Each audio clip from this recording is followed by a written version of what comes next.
5. Okay. Hello, those of you who are not here, and now I've 15 minutes into my chat. Make sure that the due dates that we're talking about in class, those are the due dates you should be following. Course Connect is lovely, but is buggy. So we're gonna go with the dates. So what is due by the end of this week? You need to make sure that you have your human research certification submitted to me via email. You need to make sure to complete your Article 1 critique. The article is linked in both this week's files. It's linked in the assignment. It's everywhere. You can find it very easily. The goal of the article critique is to read the entire article, then pull up the syllabus, which I have 5 multi-step questions, copy said question into your own Word document and answer those questions. Should be no longer than 2 pages. Again, we're not looking for, the goal is to be able to titrate down the most important part of a research article. So a brevity is what I'm looking for, because it means you've been able to really get the meat and potatoes of the article and take out the fluff, okay? So, and then lastly, you need to make sure to engage on the choose your topic discussion board. Make sure you write who your team is going to be. If you don't have a team, but you have an idea on research, write some idea of something that would interest you and participate in that thread so that we can get people going with that. Okay. Separate of that, I also added our class from last week. Let me share my screen again. I have a question about, sorry. Yeah, no, go right ahead. In fact, when I don't know if this is part of what you're thinking, but it won't let me submit yet. So it won't it just What are says we talking about? The article? the article critique. Yeah. It's It not won't let, letting you submit. no. Yes. Okay. I'm going to add a very kind note, because you get more done by being kind. Can't submit assignment.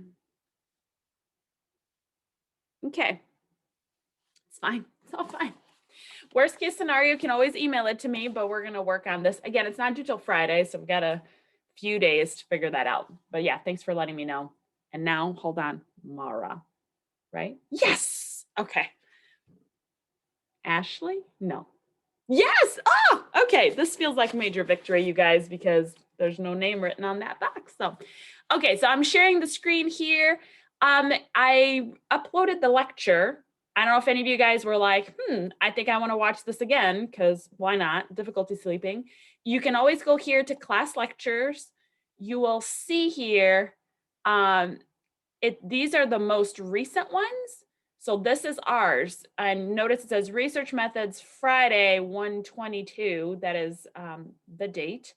And 4 of you must have had some insomnia. So woohoo. Hopefully that worked out. Or maybe you just wanted to actually know the information. There is some helpful stuff in here. So you just click that. Again, these are large files, so it takes a while for them to upload. And I think I had a student, I think it's one of the athletes that's not and that can't be here in the class. I was saying, I am not seeing it. The first one, for some reason, it didn't process. So I had to start all over again and re-upload it. So all to say, if you don't see our lecture that same day or soon after class, please do reach out to me. A, I may have gotten sidetracked and forgot to upload it. Or B, it's possible that there was an error then in YouTube and then I have to redo it. So I don't mind reminders. You will not be bugging me or insulting me. I'd much rather do that and stay on top of it than have people go, well, I noticed, but I didn't want to bother her. Okay. All right. So for this week, we are going to wrap up. It says lecture 2, but it's chapter 2 really is what it is. The source of information. We're going to talk about that. And then I want us to watch this TED Talk. We're going to try to watch it as a group, but in the past, I've had some challenges with you guys hearing the sound, so you'll let me know. And then we will get started on our next lecture, which is for chapter 3. So let me stop sharing the screen and share this other screen here. Just kidding, it's not open, so let's reopen it. Here it is. The beauty of having multiple screens means that I can't keep sharing all the time. Okay. It's not what I wanted. Okay, so we talked about all these things already, and I think we were like right here. Okay.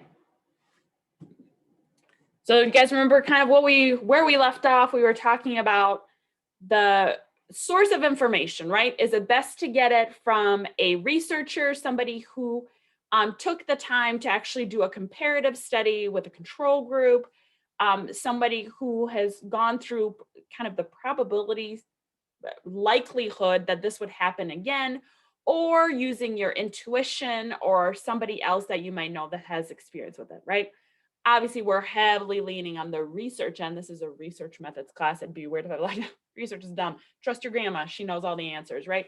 We're not doing that, or the loudest social media presence. So part of what we talked about was specific research that showed us that sometimes our psyche, our view or our thinking that there's going to be an improvement, right? Like a placebo effect, sometimes can get us to think um, that we're feeling better, right? So that's part of the bias that we see in research, and this was, I think, the last one that we talked about. So if you um, this was the one where you showed catharsis, right? Like you expressed your frustration. So if you express your frustration and you felt better, 5 people said this is the present, right? Like they both were present. You did the activity they said to do and you felt better. Um, Most people focus on that quadrant when data is reported, regardless of whether it ends up being the most salient quadrant. Because obviously, we see here that is not the most effective. If I want to know, right, if my goal is who felt the best, I want to follow this row right here, right? And as it turns out, little known fact, 10 is bigger than 5. So people who did nothing actually felt better than those who did in this specific study. But oftentimes what gets reported is the present, both of the conditions being shown. So that's where we left off. Next, what we're going into is when we get data, when we get specific evidence, and we decide to pick whichever evidence suits us best, right? So confirmation bias is one of them. And I think maybe we had started to talk about this as well.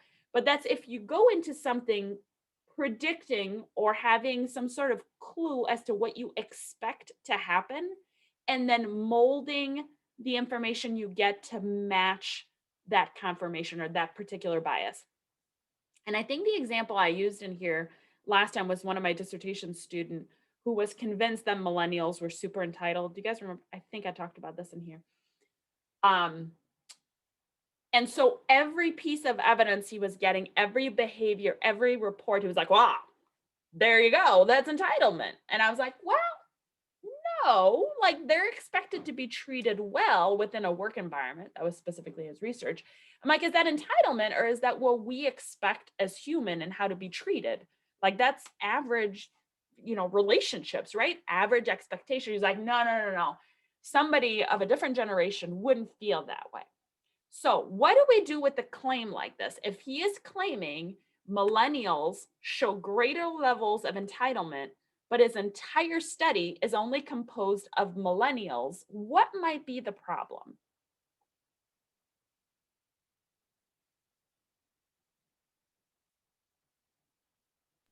You need another variable to compare it to. Right. Because what if everyone would respond the same way to this particular prompt? Because again, that's like a human reaction, human expectation that across all generations, everyone feels that way, right? So, how can you make any claim about a particular generation being fill in the blank, whatever thing you want to say, when you're not comparing it to other generation? All you're doing then is taking the data that is given to you via interview, quantitative study, whatever, and then shaping it or interpreting it to fit what your previous bias was, right? That is confirmation bias, right? Okay. And then the other piece, I think maybe we had talked about this as well, was when you start asking biased questions to get expected answer. There is a great clip, I almost included in here, of that news program 2020 on TV. And they're notorious for this, that they ask leading questions. So somebody will say like, yeah, I was driving and then all of a sudden I turned and the car came out of nowhere. And then the interviewer will go, that car just shocked you and surprised you, and that's how you got hit, right? They'd say something like that, like a summary statement. So they're feeding the answer.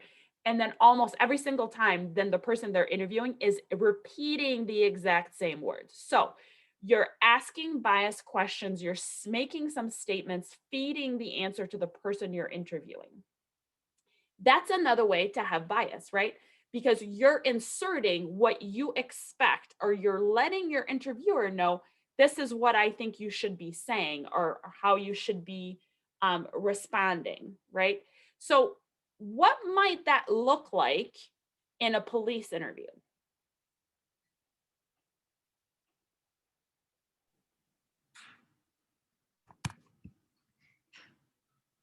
That's just an example.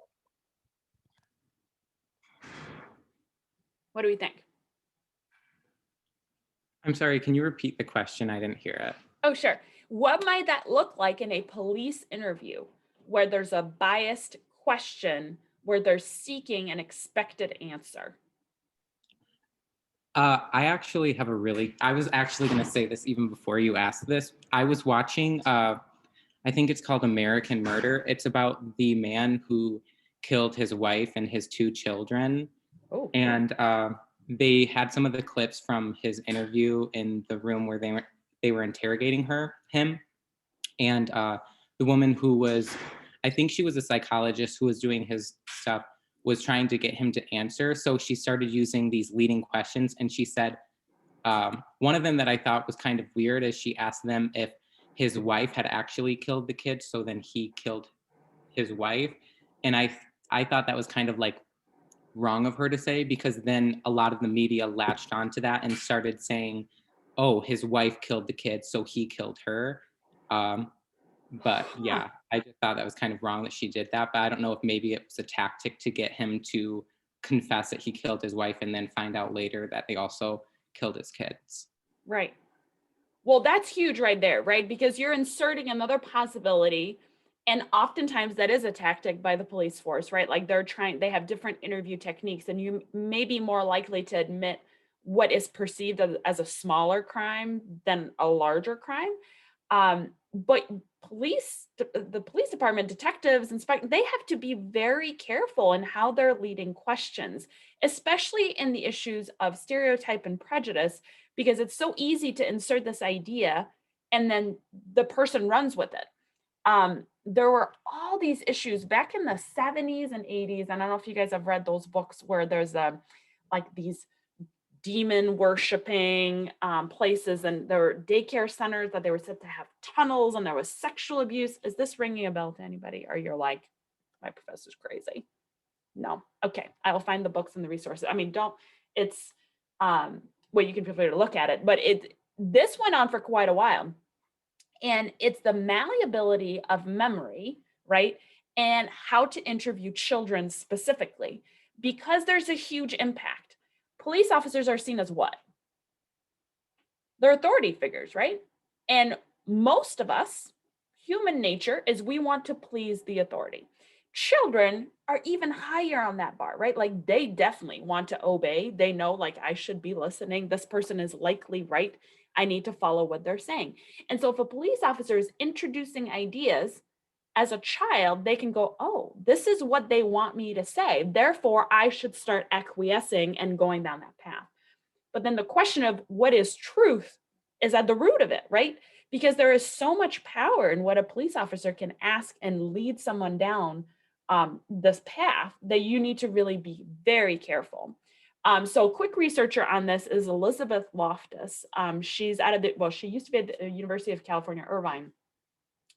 And the bulk of her study was on eyewitness testimony and how faulty eyewitness testimony can be, and how malleable people's memories can be, especially when there are biased questions being asked, right?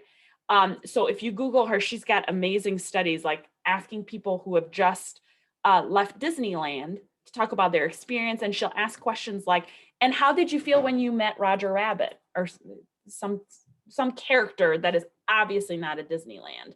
But because the people are like putting them back in this place, they're like, oh, did I actually see? I bet I did, right? I saw so many characters. And they go down this path and describe all these memories they had with Roger Rabbit, even though obviously that didn't happen.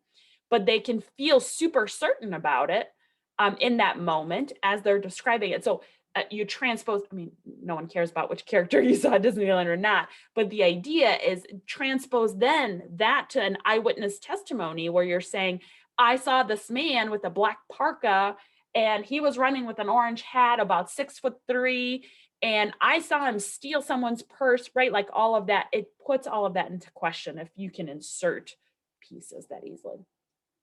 Okay, I feel like I took a bit of a right turn here, but yeah. Okay, leading questions, we got it. I just did that. Here we go. Okay, so what else?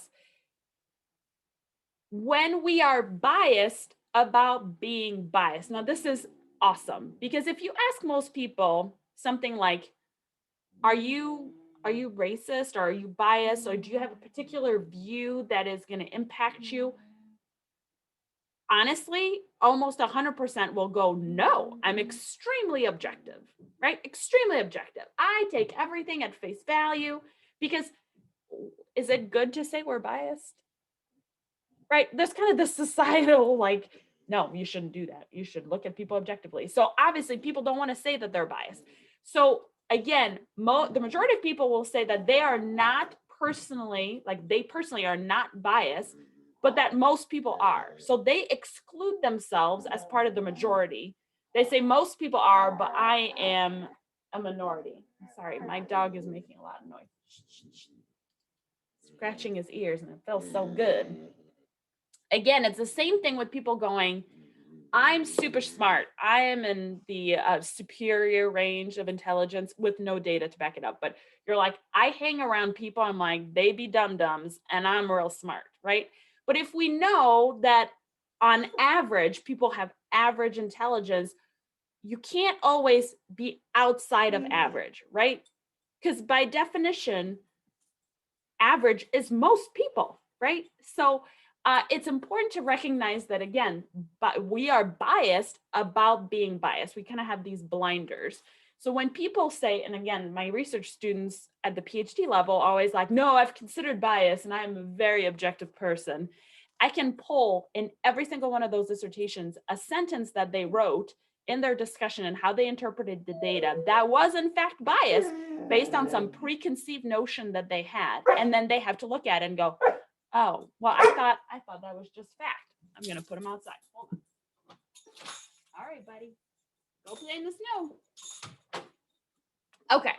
So again, statistically, it is impossible for everyone to be outside of average. Are we all on that? Are we all good with that? Statistically, that doesn't make sense. Now, I do know you guys are the best students at Aquinas, so I just so you know, I'm aware that no. All right. So when we start basing our interpretation, our reasoning, our thinking, and we make choices solely on intuition rather than science, that's when errors are made. Researchers, because they have comparison groups, because they have a ton of data, they have far greater understanding of what is quote unquote truth or truly happening in terms of social phenomenon than any of us do with just little tiny pieces of data based on our experience. Okay. All right, this is a big one, right? What do we know about Jenny McCarthy that is related to science? The rest of her portfolio of experience, not so much, but what do we know? That she made a claim that vaccines cause autism. Okay. Now, was she alone in making that claim? No. Okay. Do you guys remember a little bit? Like, how did that all start?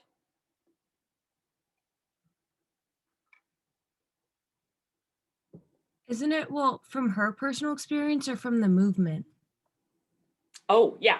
So the movement, I guess, let's talk about that first. How did that come about that there was a link made between autism and vaccination?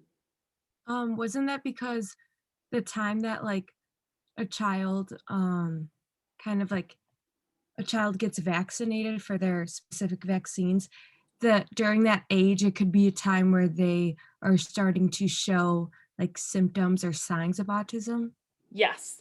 But where did the idea come from that the vaccines could cause autism? Does anybody remember? Didn't a doctor make a claim? A researcher. Yep. Very good, Emily. So there was a research paper published that said, hey, I took a bunch of these kids and I saw if they had the MMR vaccine. And turns out if you received the MMR vaccine, you had a higher likelihood of being diagnosed with autism. And at that time, it was more of a spectrum disorder, right? Okay. Now, what do we know about that research article?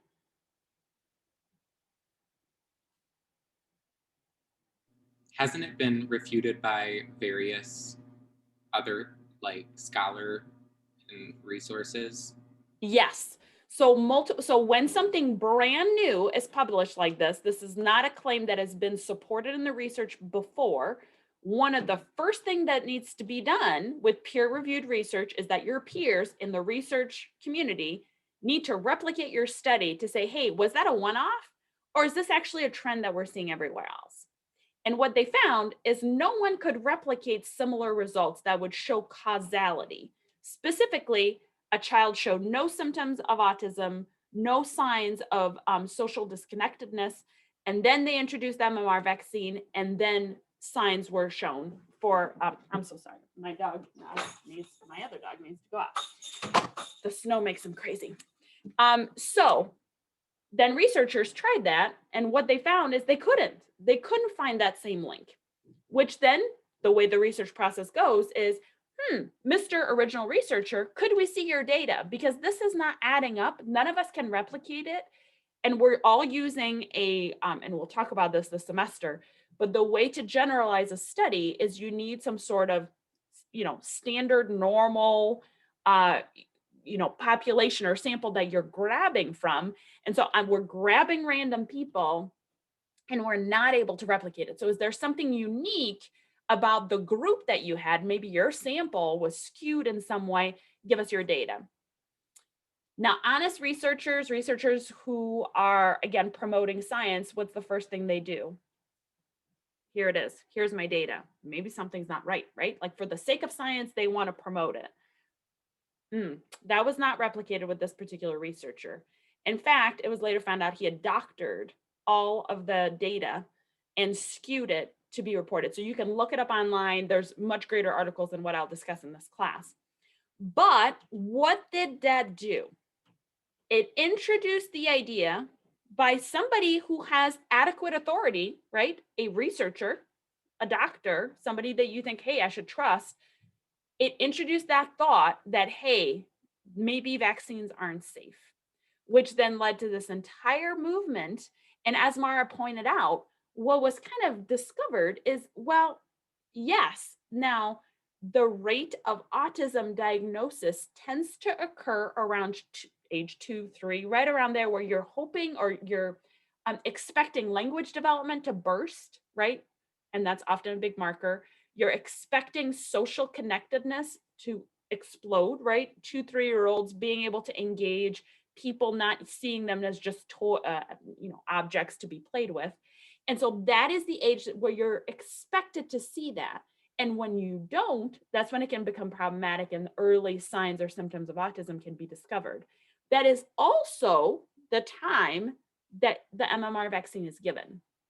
And so that is why lots of people, Jenny McCarthy is one of them, started speaking about her own. So she had a personal experience, her son, and she felt the two were in fact connected. So she wanted to put her experience out there and say, hey, do not vaccinate. This was dangerous.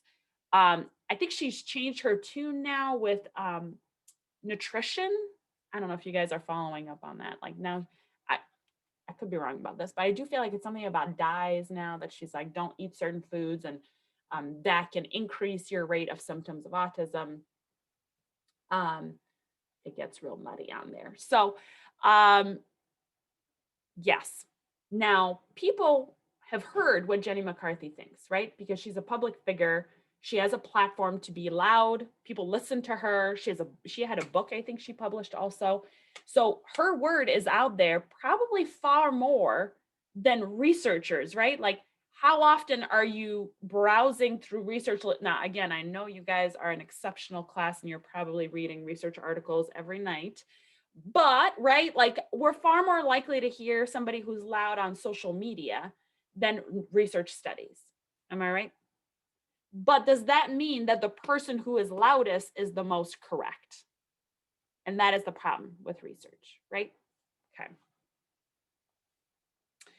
All right. So when you start going down this path and you're thinking, I believe this, whatever this thing is, ask yourself, where did I get this belief? Is it, and again, I want to be clear, like not opinion, right? Like when I'm talking about research, like your political party, for instance, it's probably not a good fit for that. But if I believe in this thing researchy, right? Like I'm making a decision, is it based on research? And you, can you guys see my cursor? If it's based on research, but you have no comparison group and has confounds, not the best. If it's based on intuition, probably not ideal. If it's based on authority and that person's authority is maybe just their personal experience or their intuition, not great. If it's their authority because they're in that field and they've done the study, that's great. Or if you believe in research and it's been followed by scientific sources, it's been peer reviewed, all of that. This is really the path you want to take when you're looking at studies. Okay. So when you are looking for research articles for any paper to figure out what is this thing, if I'm interested in personality trait development and birth order, right? And I start diving into the literature, you need to first be looking at scientific sources. So that means don't go on Google and see like, what do they think? Or the Huffington, I had somebody in a paper last year say the Huffington Post. I was like, what? No. All right, peer reviewed journal articles, right? You need to make sure that they followed a scientific process and that they are the primary voice, right? It's a primary article, not I read that someone else read that someone else read that there was this study over here. Don't do that. Go to the original study, get your own thought and interpretation on the study, not what 3 layers of interpretations are telling you. Make sure that you're actually reading the research. This is key. Oftentimes students are like, oh, I found this great article and I'm reading it and I'm like, but did you? Because it's refuting everything you think. They're like, well, the abstract said. Well, the abstract does not tell the whole story. You have to read the whole article. And then make sure that you're looking at the research in a scholarly place, not in a popular media. That's a big piece too. Okay, I put a few here selected journals that I thought would be helpful. Obviously, if you go to your library, to the school website, to the library database, that should all be good as well. Meta-analyses are okay too. So meta-analysis is when a researcher says, I'm interested in this topic, and there's hundreds of articles that have already been published on it, right? So let's say nature and nurture and intelligence. That's like a really age-old topic. So I'm going to be looking at all articles that have that as their primary topic. And then the meta-analysis is it's finding all the commonality between articles and what way they differ. And the ones where they differ, they look at why are they different? Is it something specific about the sample, the methodology? So those are okay articles to look at too, because they can oftentimes give you a good broad overview, especially if you have a topic that's been researched before, which frankly, most of you likely will. Okay. Books. This is a mixed bag because once a book gets published, it immediately ages, right? So it captured the most recent research right before publication, and then it doesn't get updated, right? It can still be really good, especially if you think about it as in a meta-analysis kind of way, because it'll tend to cover far more topics and far more articles, but that's also something to be mindful of. So for the research paper that we're writing in this class, my expectation is you guys will use almost entirely research articles, maybe 1 or 2 books. So books should be a very minimal part of your reference and resource list. Okay, these are good databases to look on the school website, but you can also go to Google Scholar, and if you know of an article you're looking for, and you type in the title and then you click .pdf, oftentimes that's another way for you to get the full length article for free. Finding the author's webpage, oftentimes they will, right? Like, who doesn't love, like, I've published this, I will share it with the world because my research is important, right? So that's another way to go about it. Okay, here are the components within each research article. Notice that it doesn't end with abstract, it only starts with abstract. So it is absolutely appropriate for you to read the abstract first to determine if it's a good fit for your research and your specific paper. But don't stop there. Go on to the intro, look at their methodology, really dive into the results. This is where they're going to be talking about the statistics, but just giving you numbers. Then look into the discussion and what you think about the discussion. This is probably the area that I feel like students shortchange themselves the most, because they read a discussion, they go, well, they're researchers and here's what they're telling me. It must be what is actually true. But don't underplay the fact that you guys have good brains in those heads and you can come to interesting findings too that may differ from what the authors are feeding you, and that is okay. All right, that's fine. We don't need to talk about that. I want us to get to the video because I feel like this day has gone by so quickly. Okay, let's go here. Any questions about the source of information chapter? Okay, should be fairly clear. Now let's see, where is, let's try it this way and slideshow.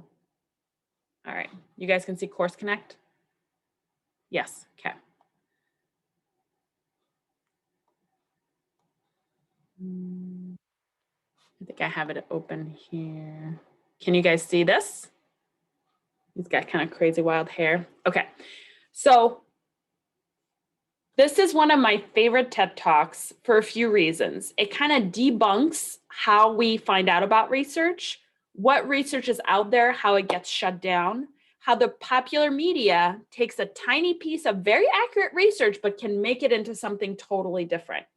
So my hope is that we can all watch it together, but if the audio is funky, let me know. You may each need to watch it on your own and then we'll come back together. All right, so let me press play and then I'm gonna need to see this if you can hear the sound or, okay.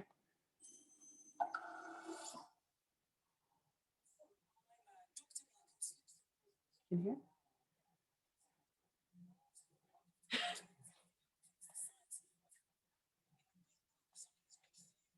My goodness. Okay, can we hear? No, you cannot hear. Okay. There's a way to share your audio. There is. Tell me the things. I How think do it's like view options, or like, because it's when you're sharing screen, there's like options and it's like there's a button that says share your audio or something. Laura, I'm giving you brownie points right now because I have led so many Zoom talks and people are like, we can't hear you. Oftentimes it's faculty members like, yeah, they're very grumpy. All I had to do was do this. Okay, let's try it again. Let's make sure that this actually works. Best understood, through example, as the science of those crazy, wacky newspaper headlines. And these are just some of the examples.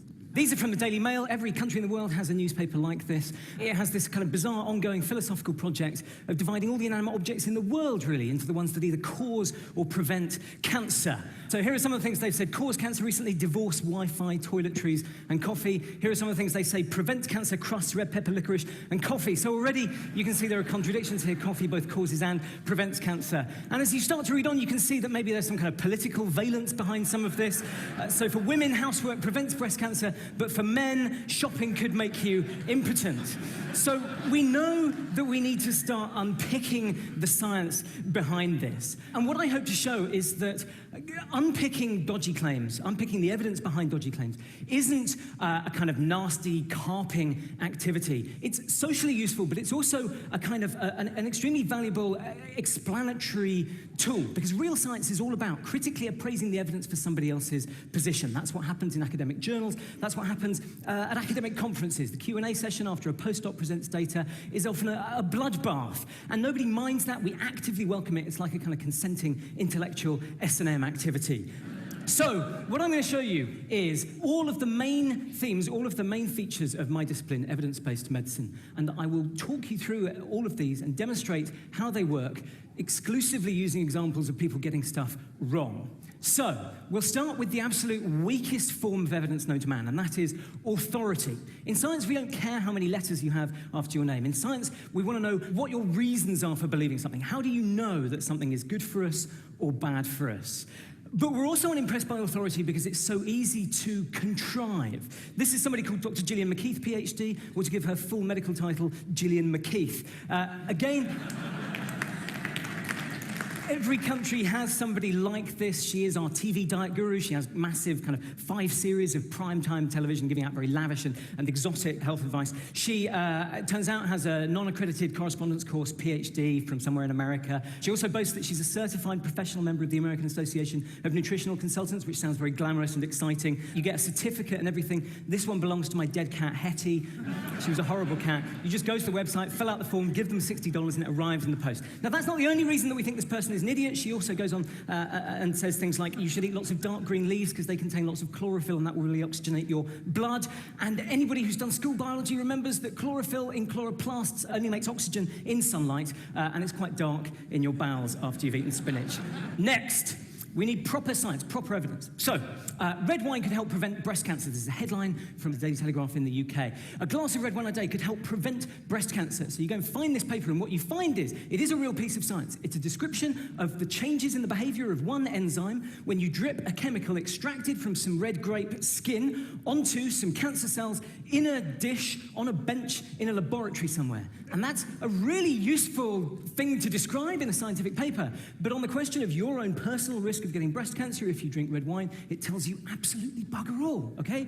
Actually, it turns out that your risk of breast cancer actually increases slightly with every amount of alcohol that you drink. So, what we want is studies in real human people. And here's another example. This is from Britain's leading diet nutritionist in the Daily Mirror, which is our second biggest selling newspaper. An Australian study in 2001 found that olive oil in combination with fruits, vegetables and pulses offers measurable protection against skin wrinkling. So then they give the advice, if you eat olive oil and vegetables, you'll have fewer skin wrinkles. And they very helpfully tell you how to find the paper. So you go and find the paper. And what you find is an observational study, right? Obviously, nobody has ever been able to go back to like 1930, get all of the people born in one maternity unit, and half of them eat lots of fruit and veg and olive oil, and then half of them eat McDonald's, and then we see how many wrinkles you've got later. You have to take a snapshot of how people are now. And what you find is, of course, people who eat fruit and veg and olive oil have fewer skin wrinkles. But that's because people who eat fruit and veg and olive oil, they're freaks, okay? They're not normal. They're like you. They come to events like this, right? They are posh, they're wealthy, they're less likely to have outdoor jobs, they're less likely to do manual labor, they have better social support, they're less likely to smoke. So for a whole host of fascinating, interlocking social, political, and cultural reasons, they are less likely to have skin wrinkles. That doesn't mean that it's the vegetables or the olive oil. So, ideally what you want to do is a trial, and everybody thinks they're very familiar with the idea of a trial. Trials are very old. The first trial was in the Bible, Daniel 1:12. It's very straightforward. You take a bunch of people, you split them in half, you treat one group one way, you treat the other group the other way, and then a little while later you follow them up and see what happened to each of them. So I'm going to tell you about one trial, which is probably the most well-reported trial in the UK news media over the past decade.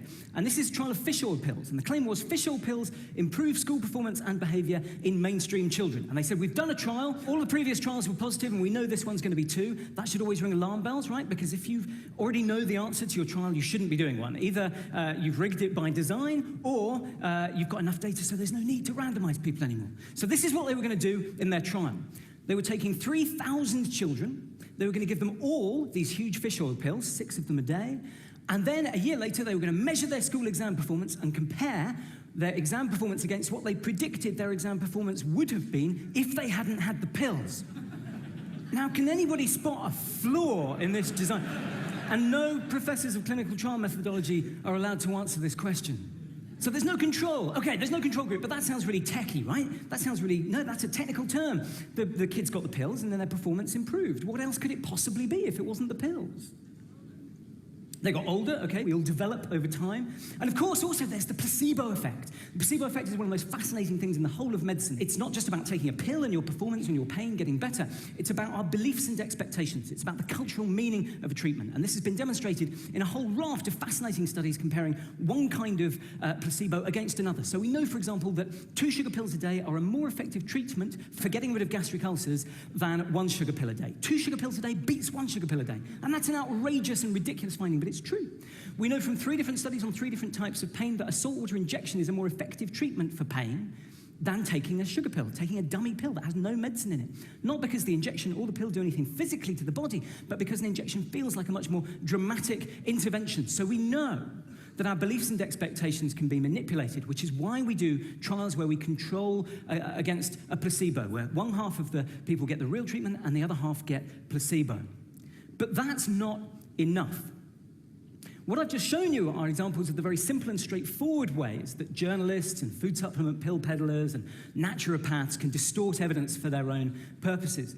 What I find really fascinating is that the pharmaceutical industry use exactly the same kinds of tricks and devices, but slightly more sophisticated versions of them in order to distort the evidence that they give to doctors and patients and which we use to make vitally important decisions.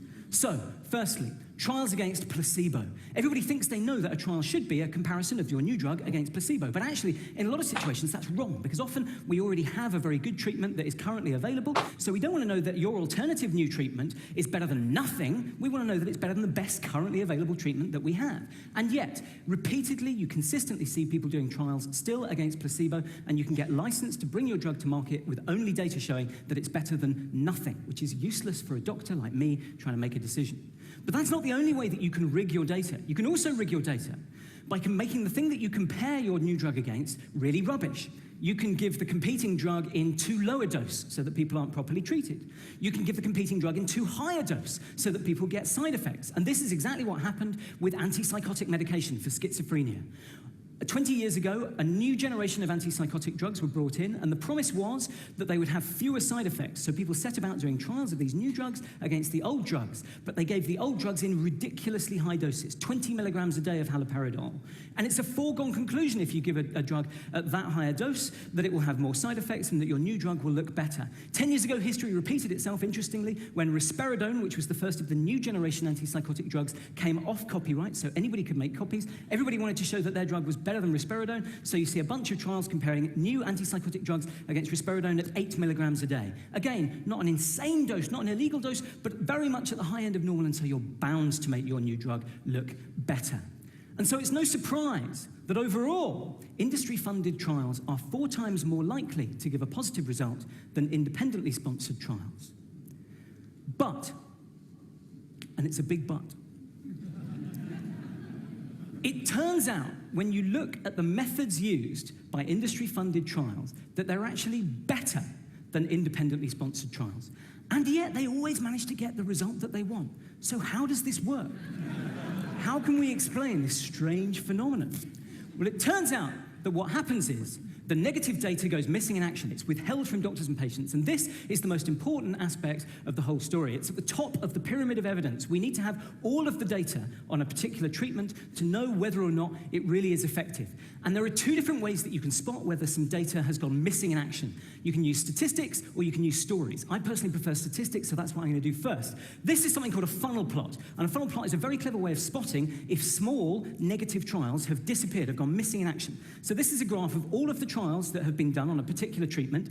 And as you go up towards the top of the graph, what you see is each dot is a trial.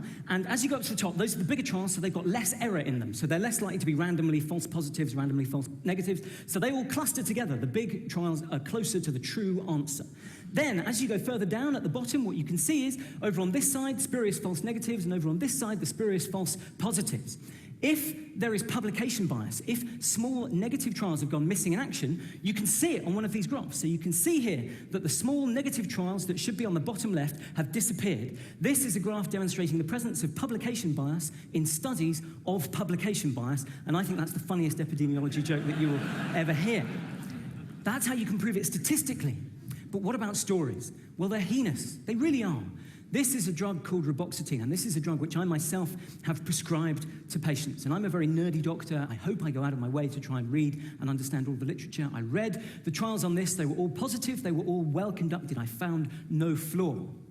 Unfortunately, it turned out that many of these trials were withheld. In fact, 76% of all of the trials that were done on this drug were withheld from doctors and patients. Now, if you think about it, if I toss a coin 100 times and I'm allowed to withhold from you the answers half the times, then I can convince you that I have a coin with two heads, okay? If we remove half of the data, we can never know what the true effect size of these medicines is. And this is not an isolated story. Around half of all of the trial data on antidepressants has been withheld, but it goes way beyond that. The Nordic Cochrane Group were trying to get hold of the data on that to bring it all together. The Cochrane Groups are an international non-profit collaboration that produce systematic reviews of all of the data that has ever been shown, and they need to have access to all of the trial data. But the companies withheld that data from them, and so did the European Medicines Agency for 3 years. This is a problem that is currently lacking a solution. And to show how big it goes, this is a drug called Tamiflu, which governments around the world have spent billions and billions of dollars on. And they spend that money on the promise that this is a drug which will reduce the rate of complications with flu.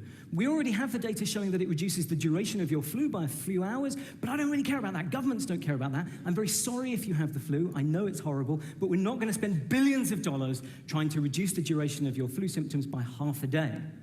We prescribe these drugs, we stockpile them for emergencies on the understanding they will reduce the number of complications, which means pneumonia and which means death. The Infectious Diseases Cochrane Group, which are based in Italy, have been trying to get the full data in a usable form out of the drug company so that they can make a full decision about whether this drug is effective or not, and they've not been able to get that information. This is undoubtedly the single biggest ethical problem facing medicine today. We cannot make decisions in the absence of all of the information. So it's a little bit difficult from there to spin in some kind of positive conclusion. But I would say this. I think that sunlight is the best disinfectant. All of these things are happening in plain sight, and they're all protected by a kind of force field of tediousness.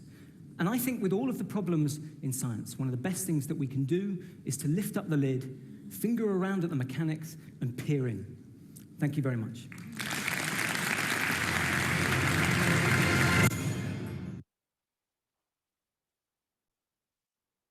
All right, what'd you guys think?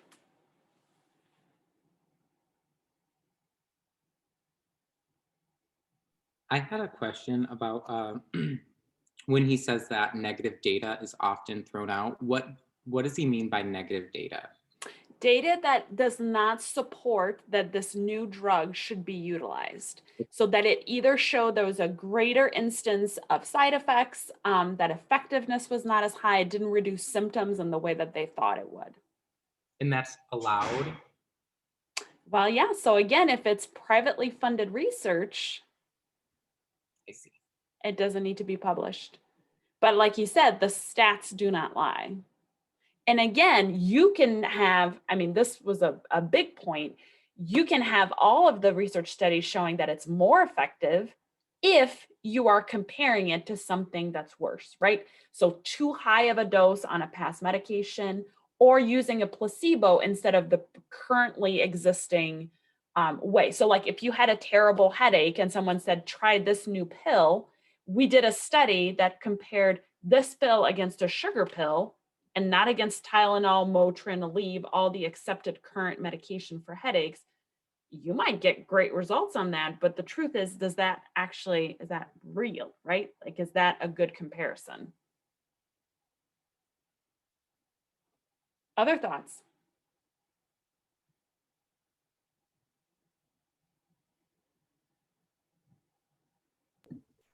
It was pretty concerning. The TED Talk was.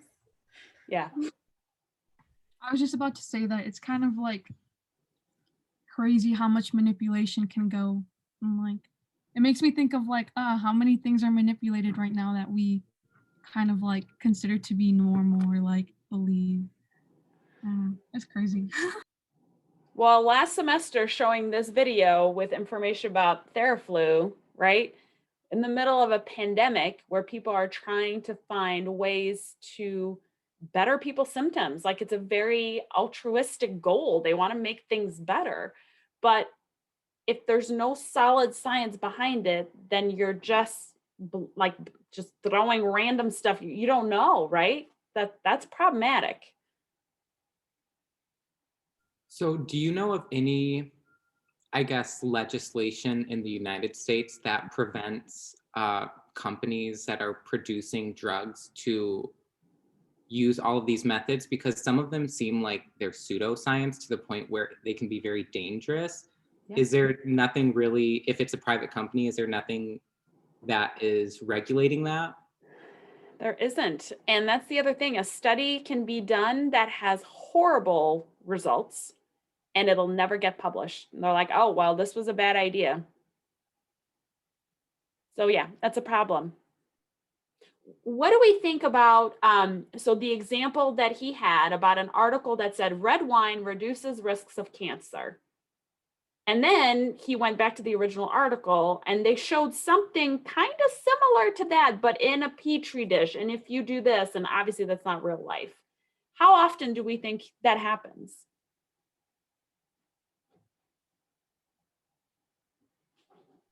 Probably a lot to sell a product. Yeah. Absolutely. Or to sell, I mean, so let's flip it on its head, to sell the journal or the magazine or whatever other, the location that's publishing this very highly summarized statement on the study that's not giving it full justice. And again, we live in an era where things get published on the internet so quickly, gets shared. I mean, information flow is massive.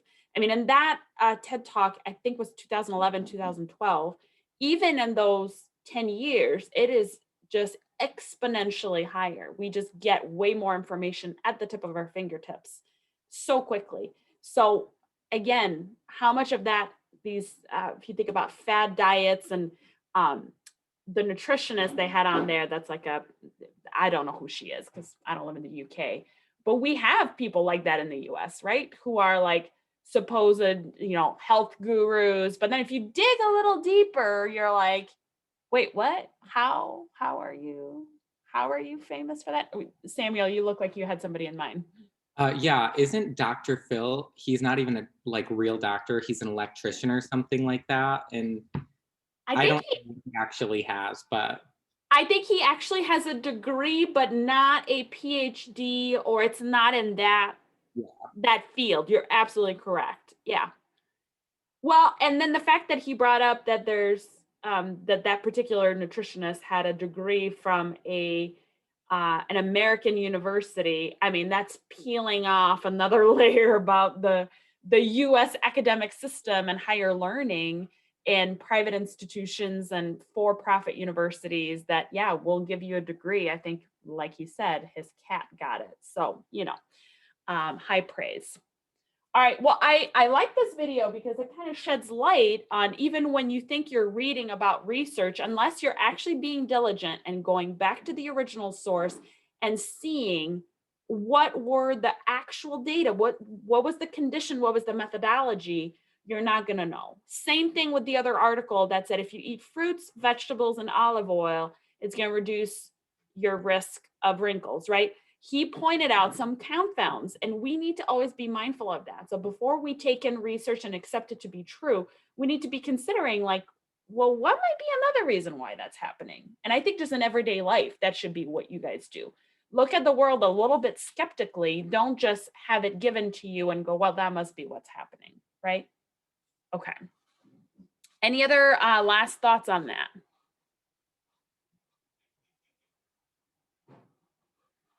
I'm trying to minimize my page here, and I feel like this is about to start again.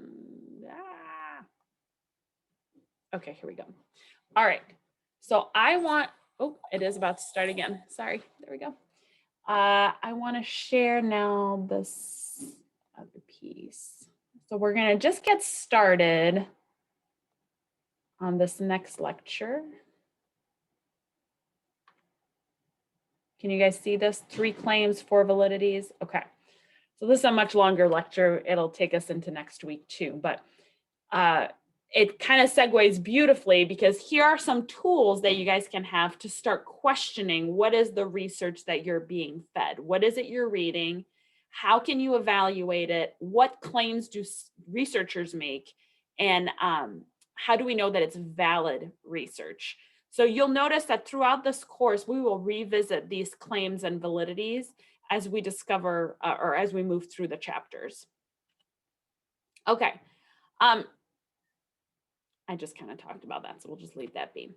So what are variables? When you decide to have a study, you're usually curious about a specific phenomenon, about a symptom maybe that's happening, or a concept. It could be something abstract. And then you want to check it out, see how it relates to another concept, right? How the two relate to one another.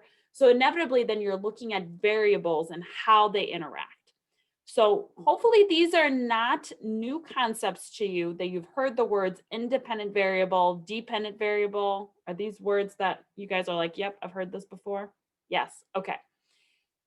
So an independent variable has at least 2 levels. It cannot just be one. So it could be binary or multi-level. So for instance, a drug dose, you can have placebo, low dose, high dose.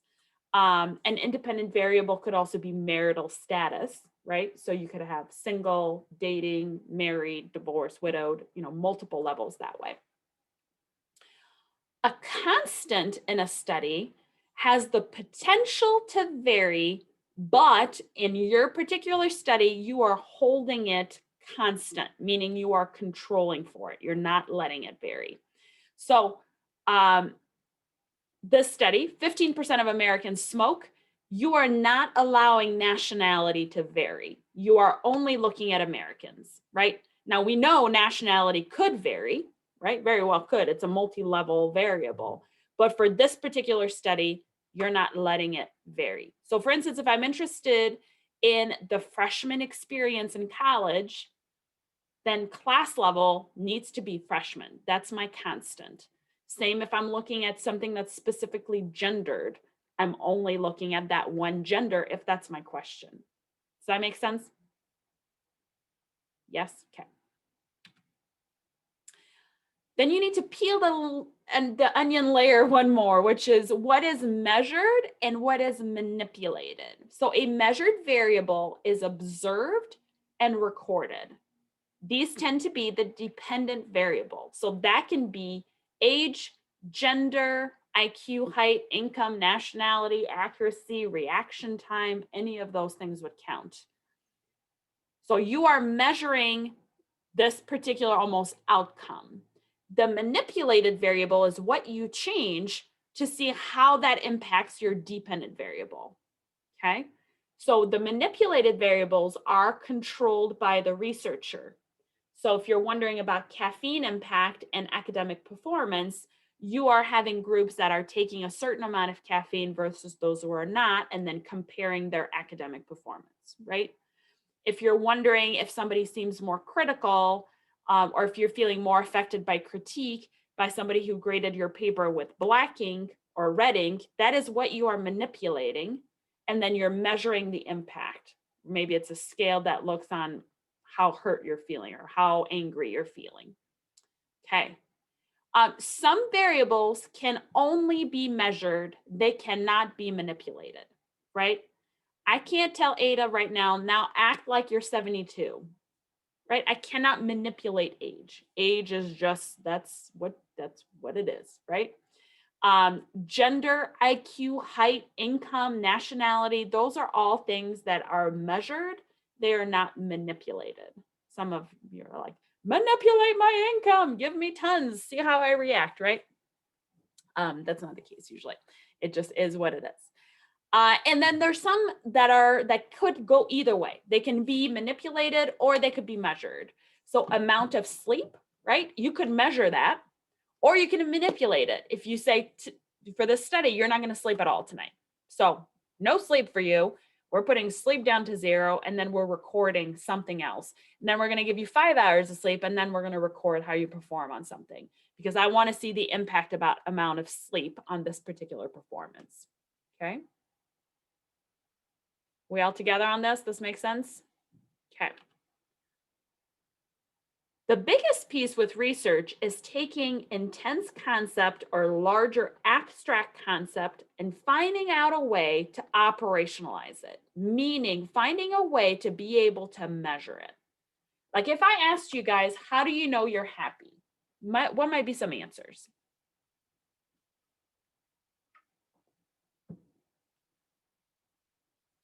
Likely no wrong answer to this, unless you say something completely absurd, but usually no wrong answer. So how would you know if someone's happy? Serotonin levels. Okay, love it. That's not where my brain went first, but Sam, kudos. Okay, someone else.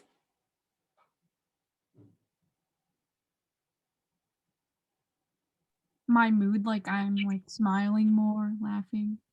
Okay, so you're just providing 2 like physical exemplification of happiness. So smiling, laughing. What else? Maybe the amount of time you spend with other people. Okay, desire to be social. Good. What else?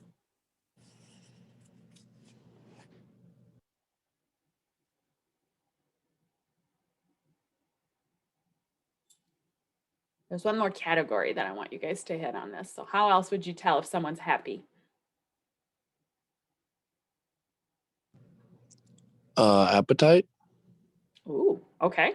So tell me, would you eat more or eat less if you're unhappy, or if you are happy, I guess? I mean, I don't know that there's a correlation between being happy and eating more, but I would say there's a correlation between being unhappy and eating less. Okay. So, and you're hitting something important here. With a diagnosis of depression, oftentimes it's a significant change in either direction, eating way less or eating way more, that could be indicative of depressed mood. So a significant change in appetite could definitely be part of it. Yep. What's another way you can tell if someone's happy, or that you might be able to measure happiness? That they're kind of like stable, like they don't have high stressors, they don't have like things that are changing day to day. It's almost like they have that kind of stable mindset that like things are going okay, things are going the way they need to. There's not random moments where like they're panicked, or random moments where things are going wrong. Okay, so a sense of steadfastness is what I'm hearing, and stability. Yeah, that's good. The other piece I would say that you could see if someone is happy. Oh my gosh, sorry, you guys, I just freaked out. There's a huge deer right outside my window. I wish I could turn the, I'm surprised my dog's not barking like crazy. My son, who's doing homework, didn't notice it. His head just came. Okay, another way would be giving a survey, right? That was the other thing I was pulling for. So somehow you're taking a survey and you get a certain score, and that score is showing that you are in fact happy. Okay, so what we listed here, we listed biological measure, right? Measuring your serotonin level. We looked at physiological or physical representation of happiness. Like, are you smiling? Are you laughing? Another physiological is if there's a change in appetite. We looked at some other more constant measures, like, are you going through your life like steadfastly? And then maybe if you take a survey that could measure how happy or unhappy you are, the higher you rate, the greater level of happiness. Okay, so we took a very abstract idea, a concept, happiness, and we operationalized it. And the reason why we do that is because we're trying to be good researchers who are going to be objective. So I'm not going to go, I'm picking on people here that are just the squares around me, but Greg, I can't see your face, so I'm going to assume you're not happy. Samuel, you're wearing a hat. In my experience, people who wear hats, they're just happy people, right? Like, see, random stuff like that, that's subjective. It's not objective. And my definition of what it looks like to be happy is going to differ from all of yours. So it's important that when you do research, the first step that you do is that you define a concept and you operationalize it so that moving forward in your methodology, you will know exactly how to identify a specific measurement. Does that make sense? Okay, hint, hint, this will very much be on the exam because this is at the crux of what we do in research. So the example I use here was slightly different, but if you use an abstract concept like socializing, first you need to define it and then define how you will measure that variable. You need to operationalize the definition, what it means, and then operationalize variables so that you can actively measure it. It's important to be able to turn these concepts, constructs, abstract variable into something that can be manipulated or measured, right? And so it is okay then if Ashley and Ada have a different definition of a concept, but if they described it and then they said, this is how I'm going to measure it, both can be okay. But if you just go, I'm measuring happiness, and you don't describe how you define it, you don't describe how you're going to operationalize it, that's where it leads to a lot of confusion. Okay. Does that make sense so far? Okay. So I gave here as an example, socializing could be operationalized as the amount of free time that's spent with friends or family. But it could also be on a self-report survey. How often do you want to see others, right? It could be, again, biological. I could measure how much of serotonin do you get after you've seen friends and families, because maybe you see them, but it's draining and it makes you unhappy, right? There's multiple ways we go about it, but unless you are defining it and being clear in your writing, it's not going to work out. Okay. I want us to stop here before we dive in deeper. Any questions about this so far? Okay. I did get a question from another student, and this may have been in the other section, but how much you're expected to read the chapter ahead of time. I think maybe I addressed this already, but it's totally up to you. If you're somebody who learns better and if you've read it before, go ahead and do that. But my expectation is not going to be to quiz you guys on things as we're going through lectures if you've learned it already. We'll go through it together and then questions can pop up. Okay, so by Friday, article critique, submit it. I will send another email to make sure you guys can submit it. So stay tuned on that. Make sure you complete your certification for research. Make sure you log on to Course Connect and click on the topic so that you can start talking about which topic you're interested in, or at least say, hey, I'm in a group with student A, B, and C, and let me know about that. And then as always, if you have any questions, you can always reach me either via text or you can shoot me an email. Sound good? All right, we will see you all Friday. Have a great rest of your week and be safe in the snow. Bye, you Quick too. question. Yeah. Have you been sending emails? Yes. Well, not very many, but there was the first one about class being on Zoom. Okay, I haven't gotten any emails at all. That's not good. Let's do this. I want to make sure that you are on.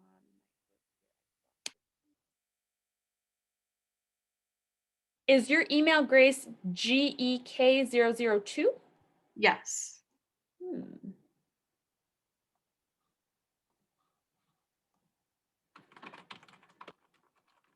Okay, I just sent one right now that said check and test. Let's see. I have not received it yet.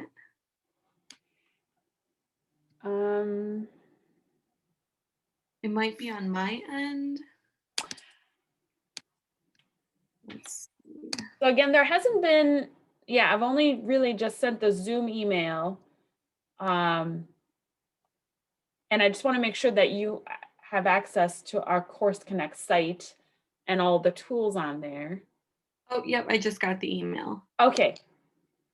It's weird that I haven't gotten any at all, so. Weird. Well, there has, again, it was just the Zoom email the first week.